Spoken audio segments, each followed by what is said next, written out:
everyone, especially to you, ma'am. We are here now to do our reporting. By the way, my name is Rosan Frias. I am in Aristotle and we are assigned to report the Unit 1, Introduction to Technology, Teaching and Grading. So, this is our content outline.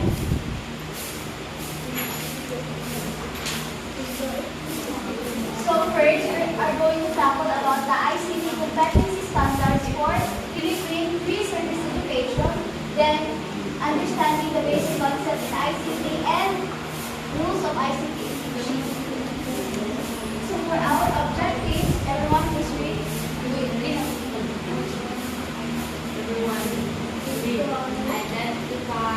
Identify the competency standards of ICT necessary in teaching for pre-service teacher education. Familiarize with the National Education Technology Standards for Teachers. define the Basic concept of understanding ICT and education, and to know the rules of technology and teaching. Okay. So our first discussion is about ICT competency standards for Philippine pre-service teacher education.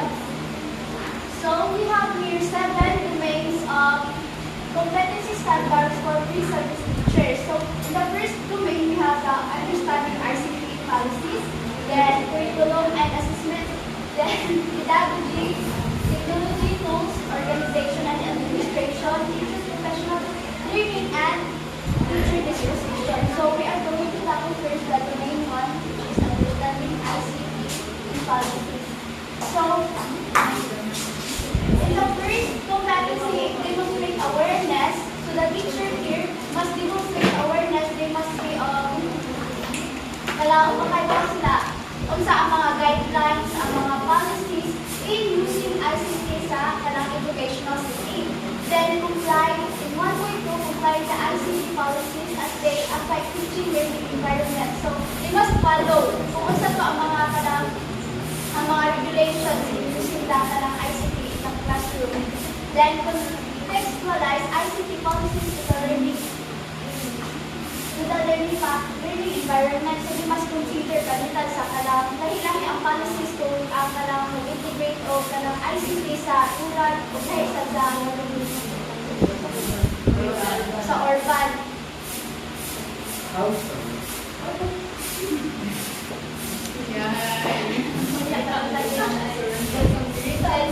So curriculum and assessment. So demonstrate understanding of concepts, principles, and theories of ICT systems as they apply to teaching. So the teacher must know kung saan appropriate na mga tools gamiton in integrating ICT. Then developing digital and non-digital learning resources in response to students' diverse needs.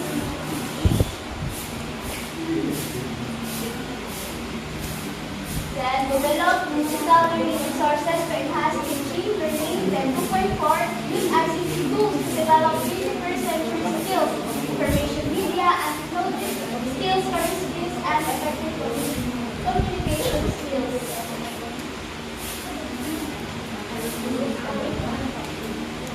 In pedagogy, everyone, kaya ba use pedagogy no? Isa lang ito?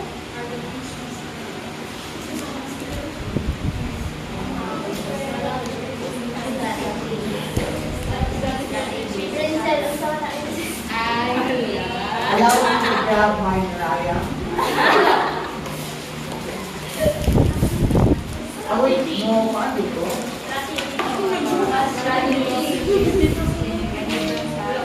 So, apply relevant tools for classroom activities. Unsa may mga relevant tools na ICT na magamit natin in terms of kanang classroom activities? As one. Unsa pa man? Cell phones, laptops. Then use ICT knowledge to solve complex problems and support students collaborative activities. Then 3.3, model collaborative knowledge construction in face-to-face and virtual environment. Then in the domain 4, technology,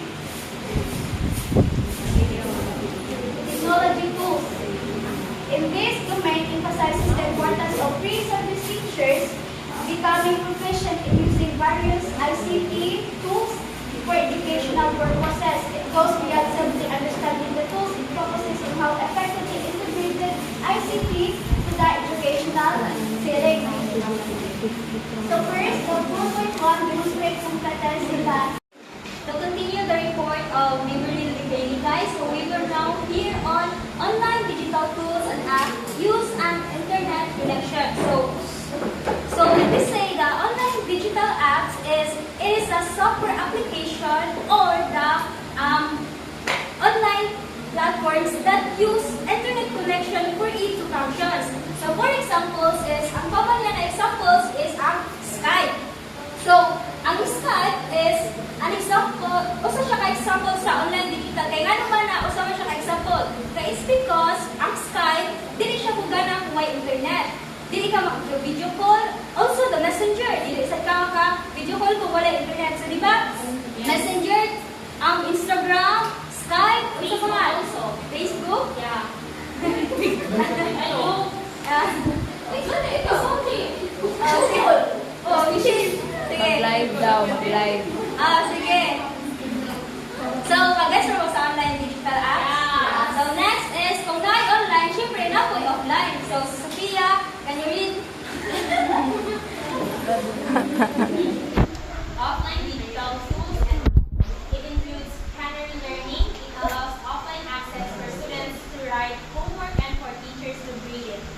iBooks, KI Lite. KI Lite is a lightweight web application software that allows users without internet access to engage with Khan Academy videos and exercises in completely offline settings.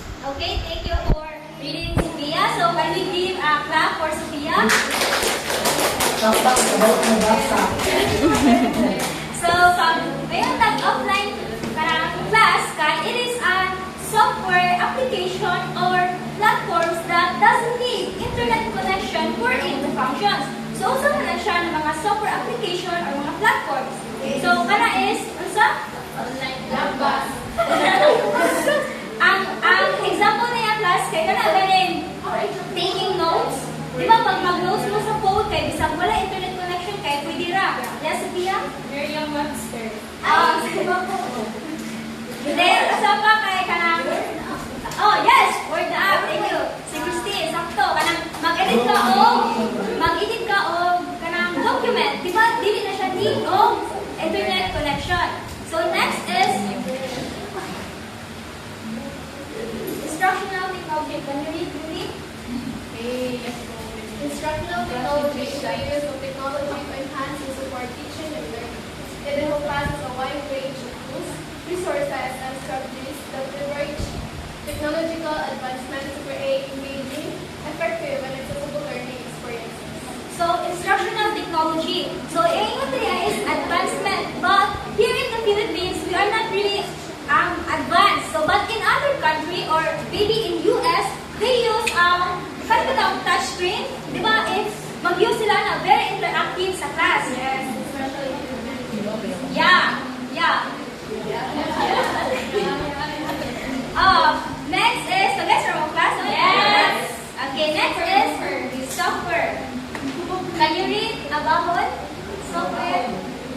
Software refers to program control instructions and company stored on disks or tapes when not being used in computers. Okay, thank you. Can you clap, Miss Bauer?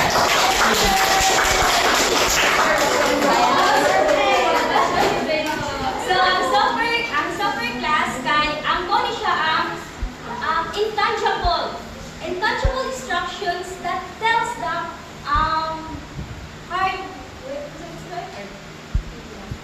basta software hardware, yeah. That tells hardware what to do. So, kung ang software kay untouchable, so that means na siya sa sulod sa laptop. Well, ang hardware mo ni siya ang laptop, ang keyboard, screen. So, example sa software style, when in terms of operating system, is ka mga Windows, mga Mac OS, mga Linux. But in terms naman siya sa apps, kanang Microsoft Word, Excel, Google, Chrome, then kanang mga photo ganit na pang-edit, wala siya yung mga software.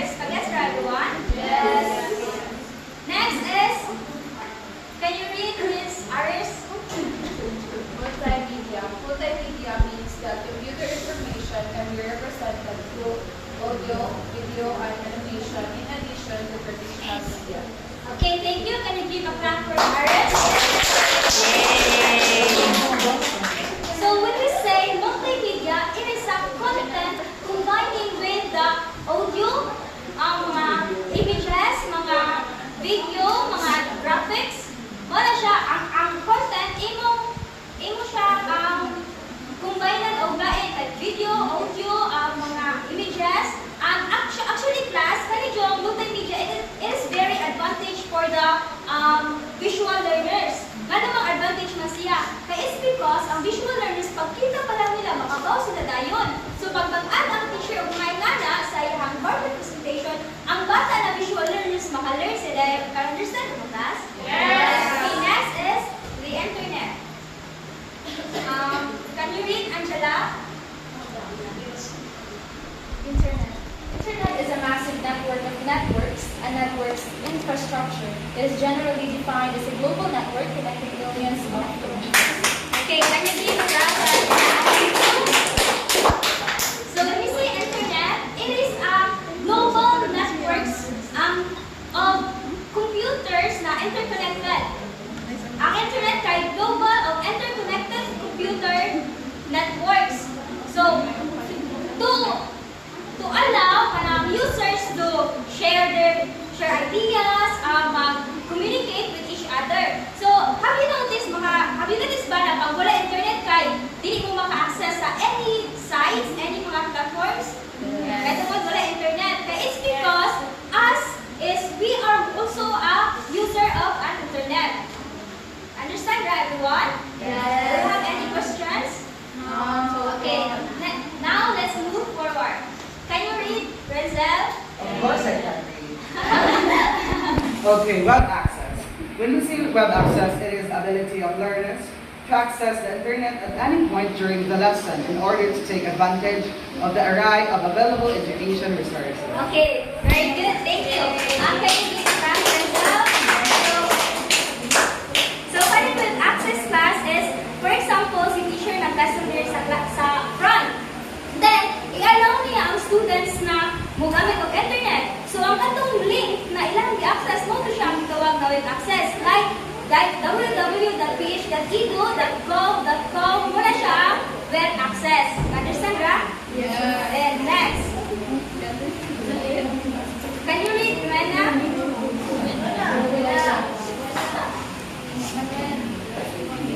Technology tools is an instrument used to create work. It can be anything that helps your accomplish your goal with use of technology. Data calculation tools, design tools, discussion tools, email tools, handheld devices. Okay, thank you. Can you give a clap for Nuena? Ang technology tools kay, mo ni siya ang suhang igamit. Class, can you please listen? Ang technology tools kay mo ni siya ang imuhang gamiton. Like mga cellphone, computers, tablets, kung naa ka. Diba? Like sa most of us, students, kaya nga itong gamiton na technology tools kay ang cellphones. Like, especially if maghimo taong ka ng homeworks, diba? Pag mag-search ka sa internet, we use the phone. Dili, Renzel? Dili? Computer ang gamiton? Okay, next is blog. Can you please read, Michaela? Blog is an online journal where posted information from both teachers and students are arranged. Three kinds include blogs for education, blogs for instruction, and blogs for learning. Okay, thank you. Can you give a clap for Michaela? So, ganing vlog guys na V ang kaguna, different din siya sa vlog na V ang kaguna. Kaya ang kaning vlog, kay ang iyaha kay journal of images. While ang kaniyang, kagis mo, ang vlog na kaning V ang kaguna, kay ang journal or mga text or kanang images. While ang kaning vlog na V ang kaguna, kay video. You make the content through videoing it. Understand, right? Yes. Okay, that's all. Next is, ako na yung nabasa. Google App is a cloud-based teaching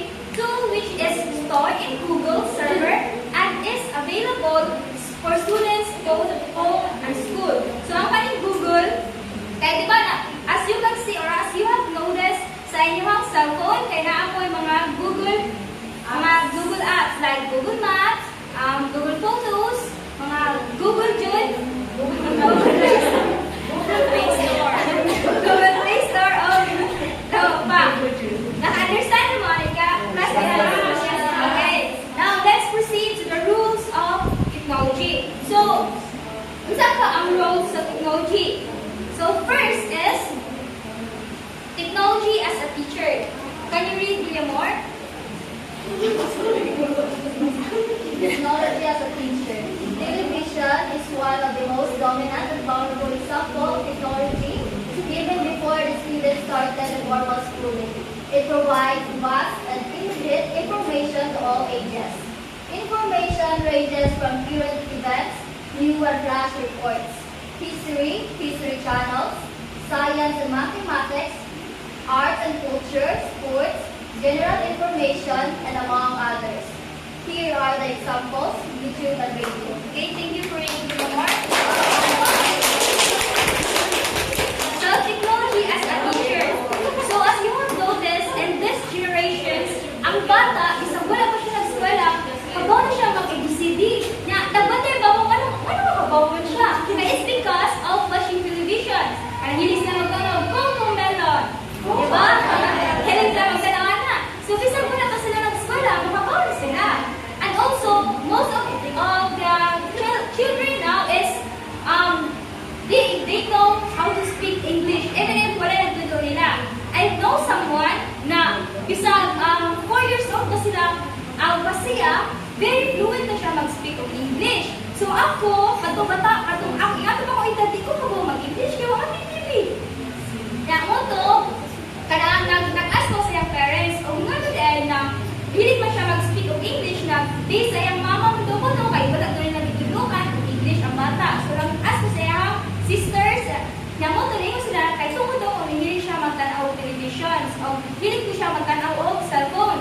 So, in that way, even if through television lang, ilang bitanaw, nahimo niya ang teacher na mag-teach gapon siya sa iya bitaw na makabaw siya na mag-English, mag-speak of English, mag-speak of ABCD, mag-count of mga numbers, even if wala pa siya nag-eskwela. It's because of the technology na naghimo siya na teacher. Next is technology as a partner. So, many educators believe that technology should go hand in hand with teachers. In other words, technology and teachers share the same degree of role in providing knowledge, information, skills, and values to students. So, ang example ani class, ang ako nakain ko na concrete examples na ang technology as nahimo siyang partner in terms of pag-teach kay during pandemic. As I can remember, na start ang pandemic is 2019. So, tawag siya ng COVID-19. So, at the end of sa March pa din, wala pa siya nakuman of March, gipastop na ang school. So, nag-wonder ko, so wala ko pag-grade 10 na naman kahit COVID.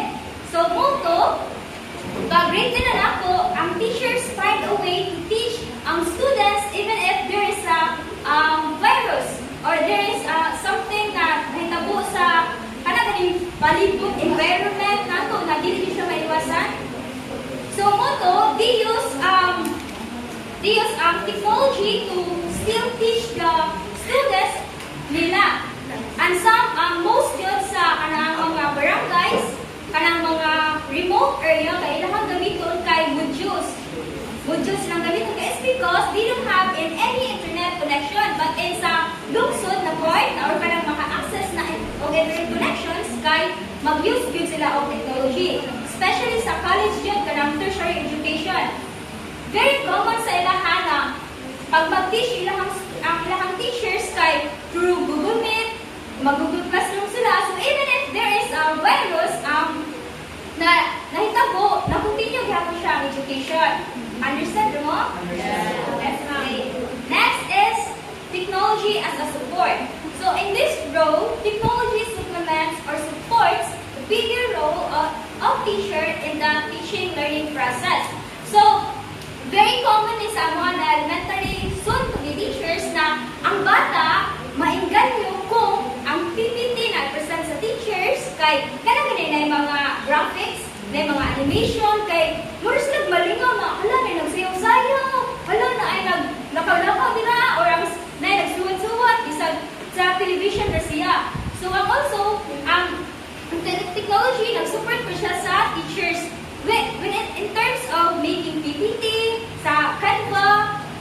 Understand mo? Yes. So next, now may other roles ang technology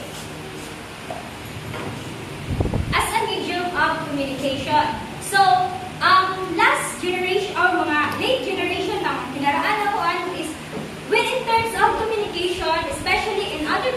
kay very dugay kaayo. Kay is because they will write a letters that it takes months or 2 months karon usa maabot niya pag mag-reply pud ang iyang gisuwatan letters. Yes, 2 months na po sa maabot. So it takes time. But here we are now in the technological era. Even if it's in a split of a second, pag chat mo, reply na yun. Kung hindi reply, nako. Yeah. So, bisan pila lang ka minutes, maka-reply dayon. So, it's very convenient for us, right? Especially sa naay family sa abroad. Kay, ang nating family sa abroad, prone kay sila na mamusik. Right? Kanang, dahil na kayo ba na ma-depress, tungkol kay kinigaw sila diri through technology, bisag layo sila, pwede na tawag nilang loved ones ariya sa Philippines. So, next is as a content provider. So, technology is also a content provider, especially in the pandemic. Dito yun din po ang mga content creator. Kaya tungkol kay very good, boring yun ang pandemic yun. Wala ka po sa iyong buhaton. So, mo itong murag, nakita mong labatiyan na arise po to ang mga plantito, tungkol kay very boring man. So, murag tanong na lang sila, din na ibaligya. Then, content creators make content for their viewers to be bisag kanang naris na sa balay kana ganing murag malinaw hapon sila.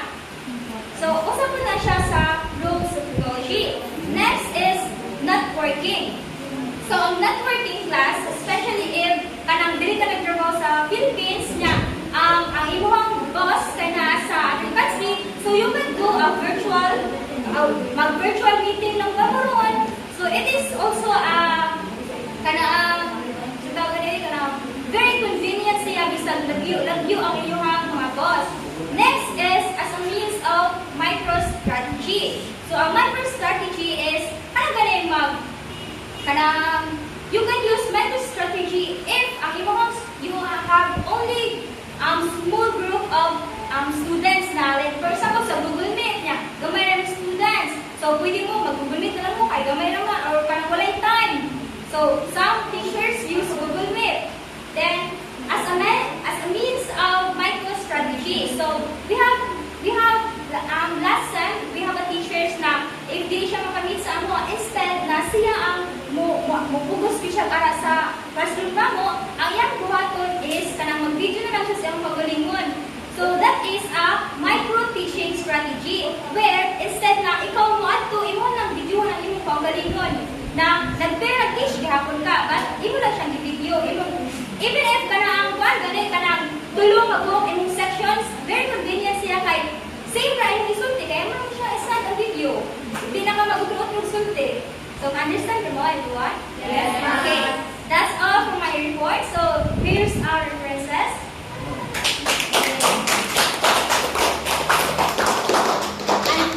And for your assignment, Hello.